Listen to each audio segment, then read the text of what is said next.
Chapter 2, Section 4, Biotalk, the nature of the fossil record, making models. Scientists often make models to help them understand how living things work. Models can be small-scale structures that simulate what is found in nature. For example, a scientist might reconstruct the climatic conditions of 65 million years ago to uncover what might have happened to the dinosaurs. Another type of model could be non-living structures that work in a similar fashion. The human heart is often understood from the model of a pump. Recently, scientists have begun using computers to make mathematical models.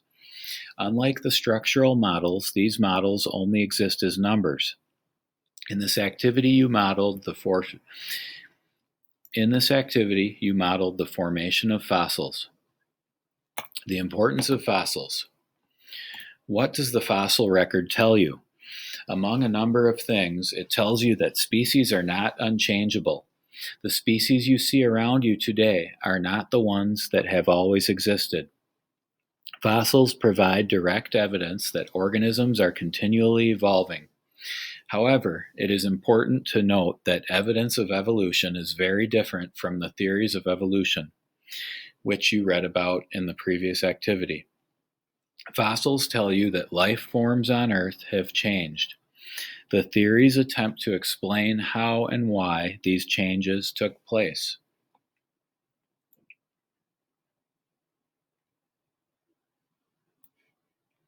Fossil formation. Fossils are preserved evidence of ancient life. Some fossils are called body fossils. These are the preserved parts of plants and animals. Fossils may also be trace fossils. These fossils are traces of the activities of plants and animals. For example, tracks, trails, or scratch marks. As you investigated in this activity, fossils form as a result of many processes. For example, most animals become fossilized by being buried in sediment. The sediments then accumulate and consolidate to form rock. Molds are fossils formed from the impressions in soft sediment of shells or leaves, for example, or from footprints or tracks. Casts are replicas formed when a hollow mold is subsequently filled with sediment, mud, sand, or minerals. Sometimes an insect might become trapped in a sticky substance called resin, produced by some types of trees. The resin hardens to form amber. The insect fossil is preserved in amber, often perfectly. At other times, natural mummies form when organisms are buried in areas like tar pits and peat bogs or dry environments like deserts or certain caves. Organisms buried in glacial ice can remain preserved for thousands of years. I'm going to scroll back up a little bit to be able to read these captions. So this is a body fossil. This is a trace fossil. And this is a cast.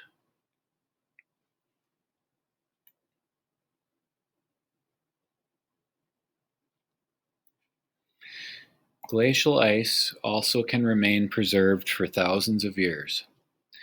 Finally, the cells and pore spaces of wood and bone can be preserved if filled with mineral deposits, a process called petrification. Not all organisms become fossils. To begin with, very few escape the food chain.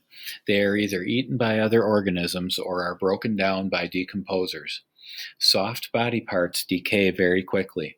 You know from experience that it takes little time for meat and vegetables to spoil if left out of the refrigerator. More resistant parts, such as exoskeletons of insects, vertebrae bones, wood, pollen, and spores, take much longer to decay. Thus, the likelihood of finding these in the fossil record is much greater.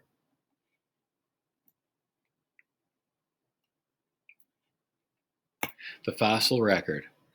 Fossils typically form where sediments such as mud or sand accumulate and entomb organisms or their traces. The layers of hardened mud, sand, and other sedimentary materials are like a natural book of the Earth's history. Interpreting each layer is like reading the pages of a book. Unfortunately, there are many surfaces on the Earth where layers are not accumulating or where erosion is removing other layers. Thus, interpreting the layers is like reading a novel that is missing most of its pages.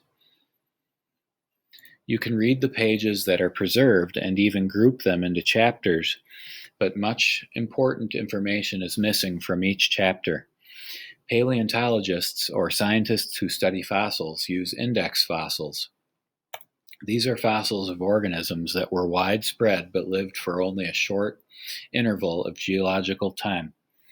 They use index fossils to divide the fossil record into chapters. For example, dinosaurs are index fossils for the Mesozoic era, the unit of time that runs from roughly 245 million years ago to 65 million years ago. In other words, all dinosaur species evolved and became extinct during the Mesozoic era.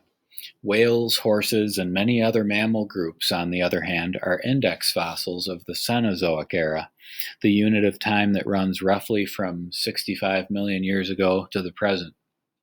Using this and additional fossil evidence, paleontologists infer that the Mesozoic and Cenozoic eras represent two of the major chapters in the history of life. The graph on the previous page summarizes the distribution of four groups of animals during the Mesozoic and Cenozoic eras.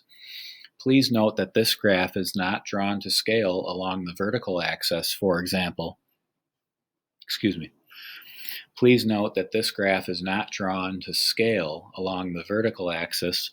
For example, the peak in dinosaur diversity is comparatively a small fraction of present-day mammal diversity. Although the graph is a rough summary of just a small part of the fossil record, paleontologists can get a much more accurate picture of life's history by examining specific pages in the record.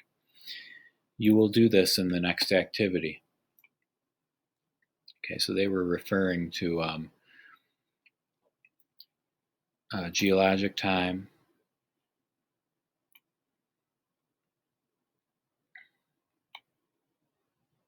and major divisions of geologic time, and you can use the PDFs that are available in Google Classroom. You can also pause at different parts in this video as related to those two charts.